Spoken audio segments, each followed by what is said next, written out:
Wow wow wow congratulations to the team India. చాలా గర్వంగా ఉందండి. థ్రిల్లెడ్ మూమెంట్. రోహిత్ శర్మ ఏదైతే కలలు కన్నాడో అంత ఈజీగా రాలేదు విక్టరీ, కానీ వెరీ వెరీ వెరీ హ్యాపీ. అందరి మీద రివెంజ్ తీర్చేసుకున్నాడు. ఆస్ట్రేలియా మీద రివెంజ్ తీర్చేసుకున్నాడు, ఇంగ్లాండ్ మీద రివెంజ్ తీర్చేసుకున్నాడు.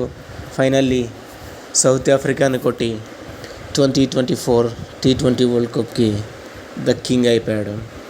చాలా మ్యాచ్కి టర్నింగ్స్ ఉన్నాయి. ఒకనొక టైంలో క్లాస్ అన్న మ్యాచ్ మన దగ్గర నుంచి పట్టుకెళ్ళిపోయే స్టేజ్కి వచ్చింది. బట్ అక్షర్ పటేల్ వాటి గ్రేట్ నాక్, మంచి బ్యాటింగ్ చేశాడు. కోహ్లీ రైట్ టైంలో మంచి స్కోర్ చేశాడు. At the same time Bumrah 16th ఓవర్లో బుమ్రా వేసిన over turns the match.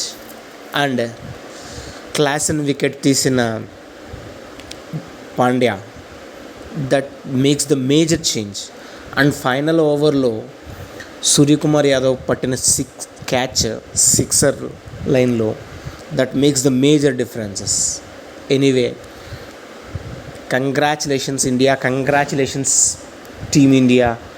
You lift the world cup and you made us proud and great. Rohit Sharma ఒకనొక టైంలో స్పిన్నర్స్ మ్యాచ్ దూరంగా వెళ్ళిపోతున్నారు అనుకున్న టైంలో ఎక్కడ టెంపో లూజ్ అవ్వకుండా కూల్గా హార్దిక్ పాండ్యాని తీసుకురావడం, హార్దిక్ పాండ్యా వికెట్ తీయడం, తర్వాత బుమ్రాని దింపడం, బుమ్రా వికెట్ తీసి 2 runs ఇవ్వడం, తర్వాత హర్షదీప్ని తీసుకురావడం, హర్షదీప్ మంచి బౌలింగ్ చేయడం, ఫైనల్ ఓవర్ ఎక్స్పీరియన్స్ ఉన్న హార్దిక్ పాండ్యాకి ఇవ్వడం.